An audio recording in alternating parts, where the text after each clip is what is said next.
तो चलिए दोस्तों, आज के जो इस क्लास में हम लोग करेंगे क्लास 12th हिस्ट्री का मोस्ट इंपॉर्टेंट ऑब्जेक्टिव क्वेश्चन का क्लास करेंगे, जो आपके फाइनल बोर्ड एग्जाम में बार बार पूछे जाते हैं। तो इसीलिए जितने भी स्टूडेंट अगर क्लास 12th का फाइनल बोर्ड एग्जाम 2024 में देना चाहते हैं, तो आप लोग जो है इस क्लास को भूल से भी मिस नहीं कीजिएगा दोस्तों, इन तक देख लीजिएगा और हर एक क्वेश्चन जो है आप सभी क्लास में ही याद करने की कोशिश जरूर कीजिएगा। ठीक है दोस्तों, तो चलिए हम लोग जो है क्लास को शुरू करते हैं दोस्तों, बिना टाइम वेस्ट किए चलते हैं फर्स्ट क्वेश्चन की तरफ। फर्स्ट क्वेश्चन देखने से पहले जो भी स्टूडेंट को अगर पीडीएफ चाहिए तो आप लोग टेलीग्राम चैनल जरूर यानी ज्वाइन हो जाइएगा दोस्तों, वहाँ जो है आप सभी को यानी पीडीएफ क्लास के बाद दे दिया जाता है। ठीक है, तो चलिए दोस्तों हम लोग जो है क्लास को शुरू करते हैं, देखते हैं पहला क्वेश्चन आपका क्या पूछा गया है। देखिए पहला क्वेश्चन जो पूछा गया है कि अंगुत्तर निकाय के अनुसार कि यानी महाजनपदों की संख्या कितनी थी। तो आप सभी को बता दें दोस्तों, अंगुत्तर निकाय के अनुसार महाजनपदों की जो संख्या थी वो 16 थी। ठीक है, इसका राइट आंसर जो होगा ऑप्शन नंबर बी होगा। और आप लोग याद रखिएगा कि अंगुत्तर निकाय के अनुसार महाजनपदों की संख्या कितनी थी, तो 16 थी। नेक्स्ट क्वेश्चन आपका चलते हैं दूसरा नंबर क्या पूछा गया है कि मगध साम्राज्य की स्थापना किसने की। देखिए दोस्तों, मगध साम्राज्य की जो स्थापना किए थे तो वो किसने किए थे, तो आप सभी को याद रखना है दोस्तों, वो बिंबिसार ने किए थे। ठीक है, मगध साम्राज्य की स्थापना किसने किए थे, तो बिंबिसार ने किए थे। इसका right answer option number A होगा। नेक्स्ट क्वेश्चन आपका चलते हैं तीसरा नंबर क्या पूछा गया है कि चंद्रगुप्त मौर्य का शासन काल क्या था। तो आप सभी को बता दें दोस्तों, चंद्रगुप्त मौर्य का शासन जो काल था यानी टेन्योर था, तो वो कितना से कितना के बीच था। तो आप सभी को बता दें दोस्तों, उनका शासन काल था 323 से यानी 298 ईस्वी पूर्व था। ठीक है, इसका राइट आंसर होगा option number D. Next question आपका चलते हैं चार नंबर क्या पूछा गया कि विक्रमादित्य की उपाधि किस सम्राट ने ग्रहण की थी। देखिए दोस्तों, विक्रमादित्य की उपाधि जो है कौन से सम्राट ने ग्रहण किए थे, तो आप सभी को बता दें दोस्तों, वो जो उस सम्राट का जो नाम है वो है चंद्रगुप्त सेकेंड। ठीक है, इसका राइट आंसर होगा option number B. Next question आपका चलते हैं पाँच नंबर क्या पूछा गया है कि मुद्रा राक्षस की किसकी रचना है। देखिए दोस्तों, मुद्रा राक्षस जो है वो किसकी रचना थी, तो आप सभी को बता दें वो जो रचना थी ना, वो आपके जो है यानी विशाख दत्त के थे। ठीक है, इसका राइट आंसर होगा option number B. Next question आपका चलते हैं सिक्स नंबर क्या पूछा गया है कि मौर्य साम्राज्य का प्रथम शासक कौन था। तो आप सभी को बता दें, मौर्य साम्राज्य का जो प्रथम शासक था उसका जो नाम था चंद्रगुप्त मौर्य था। ठीक है, इसका right answer option number B. हर एक क्वेश्चन आप सभी याद रखिएगा दोस्तों। नेक्स्ट क्वेश्चन आपका 7 नंबर, वेदों की संख्या कितनी है। तो वेदों की जो संख्या है तो वो कितना है दोस्तों, तो आप सभी को याद रखना है वेदों की संख्या 4 है। ठीक है, इसका राइट आंसर होगा ऑप्शन नंबर ए। नेक्स्ट क्वेश्चन आपका चलते हैं 8 नंबर क्या पूछा गया कि किस भारतीय शासक को नेपोलियन की संज्ञा दी गई है। तो देखिए दोस्तों, यानी किस भारतीय शासक को नेपोलियन की संज्ञा मतलब कि नाम दी गई है। तो आप सभी को बता दें उसको यानी उस शासक का जो नाम है तो उसका नाम है क्या दोस्तों, वो समुद्रगुप्त है। समुद्रगुप्त को यानी नेपोलियन की नाम दी गई है, संज्ञा दी गई है। ठीक है, इसका right answer option number C. Next question आपका 9 नंबर देखते हैं। 9 नंबर क्या पूछा गया है कि 16 महाजनपदों में सबसे शक्तिशाली महाजनपद कौन था। देखिए, यानी आप सभी को इससे पहले बताया कि 16 महाजनपद है। ठीक है, तो उनमें जो है सबसे शक्तिशाली जो महाजनपद था तो वो कौन था दोस्तों, तो आप सभी को याद रखना है उसका जो नाम था मगध था। ठीक है, यानी मगध जो महाजनपद है वो यानी शक्तिशाली महाजनपद है। इसका राइट आंसर ऑप्शन नंबर ए। नेक्स्ट क्वेश्चन 10 नंबर क्या है कि किस शिलालेख में अशोक के कलिंग विजय का उल्लेख है। देखिए, कौन से शिलालेख है जिसमें अशोक के कलिंग विजय का उल्लेख है, तो आप सभी को याद रखना है दोस्तों, उसका जो नाम है 13वां यानी 13वां जो है शिलालेख है जिसमें जो है अशोक के कलिंग विजय का उल्लेख है। इसका राइट आंसर होगा option number D. Next question आपका 11 नंबर क्या है कि कनिष्क की राज्यारोहण तिथि है। तो देखिए दोस्तों, कनिष्क की राज्यारोहण जो तिथि है तो वो कितना है दोस्तों, तो आप सभी को बता दें उसकी जो है राज्यारोहण जो तिथि है वो कितना है, तो 78 ईस्वी है। ठीक है, इसका राइट आंसर होगा option number B. Next question आपका चलते हैं 12 नंबर क्या है कि धम्म महामात्रों को किसने नियुक्त किया? देखिए दोस्तों, धम्म महामात्रों को जो है नियुक्त जो किया है वो किसने किया है? तो आप सभी को याद रखना है अशोक ने किया है। ठीक है, इसका राइट आंसर होगा option number C. Next question 13 number क्या है कि अशोक किस वंश का शासक था? अशोक जो शासक था तो वो कौन से वंश का शासक था दोस्तों? तो आप सभी को याद रखना है अशोक जो है वो कौन से वंश का शासक था? तो वो मौर्य वंश का। ठीक है, अशोक मौर्य वंश का शासक था। इसका right answer option number B. Next question आपका 14 नंबर क्या पूछा गया है कि भारतीय इतिहास का कौन सा काल स्वर्ण काल के नाम से जाना जाता है? तो आप सभी को बता दें दोस्तों, भारतीय इतिहास का वैसा काल है जिसमें जो है यानी जिसको हम लोग स्वर्ण काल के नाम से जानते हैं, तो उस काल का जो नाम है वो क्या है? गुप्त काल। गुप्त काल को हम लोग क्या मानते हैं? स्वर्ण काल मानते हैं। इसका right answer option number B. Next question 15 number क्या है कि प्रयाग, देखिए प्रयाग प्रशस्ति की रचना किसने की थी? देखिए दोस्तों, प्रयाग यानी प्रशस्ति की जो यानी रचनाकार है तो वो कौन है दोस्तों? तो आप सभी को याद रखना है उसका नाम है हरिसेन। ठीक है, इसका राइट आंसर होगा ऑप्शन नंबर सी। हरिसेन जो है प्रयाग यानी प्रशस्ति के रचनाकार है। नेक्स्ट क्वेश्चन आपका चलते हैं दोस्तों 16 नंबर क्या पूछा गया है कि मौर्यकालीन टकसाल का प्रधान कौन था? तो देखिए दोस्तों, मौर्यकालीन टकसाल यानी टकसाल का जो है प्रधान जो था तो वो कौन था? तो आप सभी को याद रखना है उसका जो नाम था वो क्या था दोस्तों?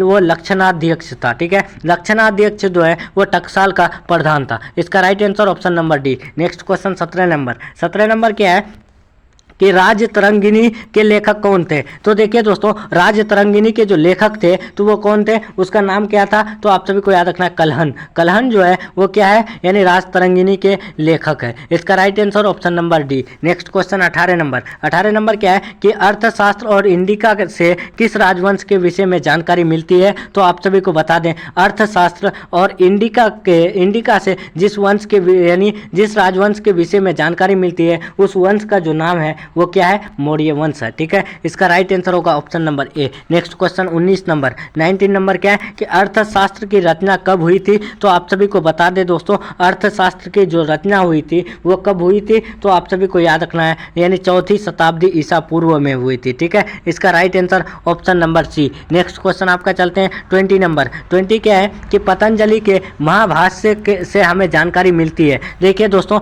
पतंजलि के महाभाष्य से जो हमें जानकारी मिलती है तो वो कौन से काल की मिलती है? तो आप सभी को बता दें दोस्तों, यानी प्राक मौर्य काल की यानी जानकारी मिलती है। ठीक है, इसका राइट आंसर होगा option number C. Next question 21 क्या है कि अर्थशास्त्र के लेखक कौन है? तो आप सभी को बता दें दोस्तों, ये क्वेश्चन इससे पहले भी आप सभी को कराए हैं। अर्थशास्त्र के जो लेखक है वो कौटिल्य साहब है। ठीक है, इसका राइट आंसर होगा option number C. Next question आपका 22 नंबर, बिंबिसार का संबंध किस वंश से है? तो देखिए दोस्तों, बिंबिसार का जो संबंध है तो वो कौन से वंश से है? तो आप सभी को याद रखना है उसका जो है संबंध है हर्यक वंश से। ठीक है, इसका राइट आंसर होगा ऑप्शन नंबर ए। ठीक है, याद रखिएगा बिंबिसार का संबंध किस वंश से है? तो हर्यक वंश से। इसका राइट आंसर ऑप्शन नंबर ए। तो चलते हैं हम लोग 23 की तरफ। 23 क्या पूछा गया कि वज्जी को सामाजिक ग्रंथों में कहा गया है? देखिए दोस्तों, वज्जी को जो है सामाजिक ग्रंथों में जो कहा गया है वो क्या कहा गया है? तो आप सभी को बता दें, वज्जी को कहा गया है गण संघ कहा गया है। ठीक है, इसका राइट आंसर होगा ऑप्शन नंबर ए। नेक्स्ट क्वेश्चन आपका 24 नंबर, जनपद शब्द का शाब्दिक अर्थ है? तो आप सभी को बता दें, जनपद शब्द का जो शाब्दिक अर्थ है ना, उसका जो नाम है वो है यानी उसका जो अर्थ होता है यानी जनपद शब्द का, तो उनका अर्थ क्या होता है? जहां लोग जो है अपना घर बनाते हैं उसे ही हम लोग जनपद कहते हैं। ठीक है, इसका राइट आंसर होगा option number B. Next question आपका चलते हैं दोस्तों 25 नंबर। 25 क्या है कि पंच चिन्ह, देखिए पंच चिन्ह वाले सिक्के बने होते हैं। तो आप सभी को बता दें, पंच चिन्ह वाले जो सिक्के बने होते हैं तो वो किसके बने होते हैं दोस्तों? तो आप सभी को याद रखना है वो यानी किसके? चांदी के और तांबे के बने होते हैं। ठीक है, यानी वो जो है सिल्वर और कॉपर के बने होते हैं। इसीलिए इसका राइट आंसर जो होगा ऑप्शन नंबर डी, बी और सी। याद रखिएगा, पंच चिन्ह वाले सिक्के बने होते हैं तो वो चांदी और यानी कॉपर तांबे के बने होते हैं। ठीक है, इसका right answer option number D, B और सी दोनों। Next question 26 number. 26 क्या है कि अशोक द्वारा प्रचारित बौद्ध धर्म कहाँ प्रचलित नहीं हुआ? देखिए दोस्तों, अशोक द्वारा जो है यानी प्रचारित बौद्ध धर्म कहाँ प्रचलित नहीं हुए थे? तो आप सभी को बता दें दोस्तों, वो जो प्रचलित नहीं हुए थे तो वो ब्रिटेन में नहीं हुए थे। ठीक है, अशोक जब जो है यानी बौद्ध धर्म का प्रचलित कर रहे थे यानी प्रचार प्रसार कर रहे थे तो वो प्रचलित नहीं हुए थे, तो वो ब्रिटेन में नहीं हुए थे। ठीक है, इसका राइट आंसर होगा option number B. Next question आपका 27 नंबर। 27 नंबर क्या है है कि पाटलिपुत्र नगर की स्थापना की गई थी। देखिए दोस्तों, पाटलिपुत्र की नगर की जो स्थापना की गई थी तो वो किसके द्वारा की गई थी, तो आप सभी को याद रखना है वो किया, यानी पाटलिपुत्र नगर की स्थापना जो की गई थी वो उदयन द्वारा की गई थी। ठीक है, इसका right answer option number C. Next question आपका चलते हैं 28 नंबर। प्रसिद्ध ग्रंथ इंडिका की रचना किसने की थी, तो आप सभी को बता दें प्रसिद्ध ग्रंथ इंडिका की जो रचना किए थे तो वो किसने किए थे दोस्तों, तो आप सभी को बता दें मेगास्थनीज ने किए थे। ठीक है, इसका राइट आंसर होगा option number B. Next question आपका 29 नंबर। 29 क्या है दोस्तों कि प्राचीन भारत में धम्म की शुरुआत किसने की, किस शासक ने की थी, तो आप सभी को बता दें प्राचीन भारत में जो धम्म की शुरुआत की गई थी तो उस शासक का जो नाम था तो आप सभी को याद रखना है दोस्तों, उस शासक का नाम था अशोक। ठीक है, अशोक ने जो है प्राचीन भारत में धम्म की शुरुआत किए थे। नेक्स्ट क्वेश्चन आपका चलते हैं 30 नंबर। 30 नंबर क्या पूछा गया है कि महावीर ने यानी पार्श्वनाथ के सिद्धांतों में नया सिद्धांत क्या जोड़ा, तो आप सभी को बता दें दोस्तों महावीर ने जो है पार्श्वनाथ के सिद्धांतों में एक नया सिद्धांत जो जोड़ा था, उस नया सिद्धांत का जो नाम था तो वो क्या था दोस्तों, तो आप सभी को याद रखना है ब्रह्मचर्य। ठीक है, इसका राइट आंसर होगा option number B. Next question आपका चलते हैं तो यानी 31 नंबर। 31 क्या है, मोस्ट इंपॉर्टेंट क्वेश्चन है, बार बार पूछे जाने वाले प्रश्न है, याद रखिएगा। कलिंग युद्ध जो है कब हुआ था, तो आप सभी को बता दें कलिंग युद्ध जो हुआ था वो यानी 261 यानी 261 ईसा पूर्व हुआ था। ठीक है, इसका राइट आंसर होगा ऑप्शन नंबर। नेक्स्ट क्वेश्चन देखते हैं दोस्तों। नेक्स्ट क्वेश्चन आपका क्या पूछा गया है, देखिए कि यानी फूट डालकर विजय प्राप्त करने का कार्य सर्वप्रथम किस राजा ने किया, तो आप सभी को बता दें दोस्तों फूट डालकर विजय प्राप्त करने का जो काम किए थे सबसे पहले उस राजा को जो नाम था तो वो क्या था दोस्तों, तो आप सभी को याद रखना अजात शत्रु। ठीक है, इसका राइट आंसर होगा ऑप्शन नंबर ए। नेक्स्ट क्वेश्चन आपका चलते हैं 33 नंबर। 33 क्या है कि जीवक वैद्य किस वंश के काल में था, तो आप सभी को बता दें जीवक वैद्य जो है कौन से वंश के काल में था, तो आप सभी को याद रखना है दोस्तों उसको वो जो था हर्यक काल के था। ठीक है, हर्यक काल में जो है यानी जीवक वैद्य वंश था। ठीक है, इसका राइट आंसर होगा option number C. Next question आपका चलते हैं दोस्तों। Next question 34 number. 34 क्या पूछा गया है कि अपने स्वयं यानी अपने खुद के खर्चे से सुदर्शन झील की मरम्मत किसने कराई। देखिए अपने जो है खुद का खर्चा से जो है क्या किए थे, सुदर्शन झील की जो है मरम्मत कराए थे, तो वो कौन कराए थे दोस्तों, तो आप सभी को याद रखना है रुद्रदमन ने किए थे। रुद्रदमन ने क्या किए थे, अपने खुद के खर्चे से सुदर्शन झील की मरम्मत करवाए थे, यानी उनकी जो है यानी देख रेख और उनकी साफ सफाई करवाए थे। ठीक है, इसका right answer option number C. Next question 35 number. 35 क्या पूछा गया है कि पाटलिपुत्र नगर की स्थापना यानी उदयन ने किस नदी की संगम पर की, तो आप सभी को बता दें दोस्तों पाटलिपुत्र नगर की जो स्थापना उदयन ने किए थे तो वो कौन से नदी की संगम पर किए थे, तो आप सभी को याद रखना है दोस्तों वो जो किए थे गंगा पर, सोन नदी पर, पुनपुन नदी पर, ये तीनों पर किए थे। तो इसीलिए इसका राइट आंसर जो होगा इन सभी के संगम पर। ठीक है, इसका राइट आंसर होगा option number D. Next question आपका चलते हैं 36 नंबर। 36 क्या पूछा गया है कि समस्त भारत ही नहीं एशिया एवं यूरोप में सर्वप्रथम हुनों को परास्त करने का श्रेय जो है किस शासक को जाता है। देखिए दोस्तों समस्त भारत ही नहीं यानी पूरे भारत ही नहीं एशिया और यूरोप महाद्वीप जो है उसके जो है सबसे पहले यानी हुनों को परास्त करने की का श्रेय जो जाता है वो कौन से शासक को जाता है, तो आप सभी को याद रखना है दोस्तों वो स्कंद गुप्त को जाता है। ठीक है, इसका राइट आंसर होगा option number B. Next question आपका 37 नंबर। 37 क्या पूछा गया है कि यूरोप का समुद्रगुप्त कौन था, तो आप सभी को बता दें दोस्तों यूरोप का जो है समुद्रगुप्त जो था उसका जो नाम था ना, तो आप सभी को याद रखना है नेपोलियन था। ठीक है, इसका right answer option number B. Next question आपका चलते हैं 38 नंबर। 38 क्या है कि किसके अभिलेख में भूमिदान का उल्लेख मिलता है, तो आप सभी को बता दें दोस्तों किसके अभिलेख में भूमिदान का उल्लेख मिलता है, तो आप सभी को याद रखना है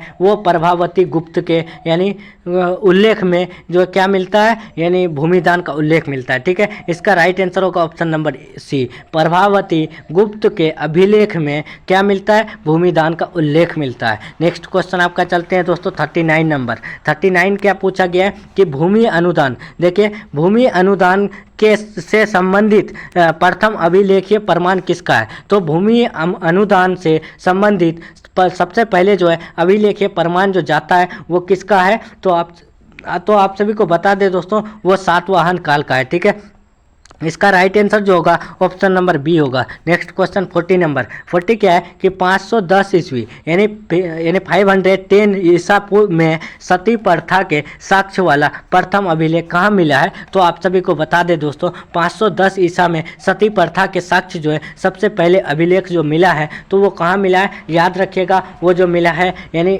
एरन सागर में मिला है। ठीक है, इसका राइट आंसर होगा ऑप्शन नंबर ए। Next question 41 number. 41 क्या पूछा गया है कि अशोक ने महेंद्र और संघमित्रा को बौद्ध धर्म के प्रचार के लिए कहां भेजे थे? तो आप सभी को बता दें दोस्तों, अशोक ने जो है महेंद्र और संघमित्रा को बौद्ध धर्म के प्रचार के लिए जो भेजे थे वो जो है श्रीलंका भेजे थे। ठीक है, इसका राइट आंसर होगा ऑप्शन नंबर ए। नेक्स्ट क्वेश्चन आपका चलते हैं 42 नंबर। 42 क्या है कि किस विद्वान ने मात्र अभिलेखों के आधार पर अशोक का इतिहास लिखने का यानी सलाध्य प्रयास किया है? तो आप सभी को बता दें दोस्तों, यानी उस विद्वान का जो नाम है वो क्या है दोस्तों? आप सभी को याद रखना है, मात्र अभिलेखों के आधार पर अशोक का इतिहास लिखने का जो सलाध्य प्रयास किया है तो वो कौन किए हैं? तो उसका जो नाम है ना वो क्या है दोस्तों? तो वो देवदत्त रामकृष्ण यानी भंडारकर है। ठीक है, इसका राइट आंसर होगा option number D. Next question चलते हैं 43 नंबर। 43 क्या पूछा गया है कि मौर्य काल या काल होगा दोस्तों, मौर्य काल का निम्न में से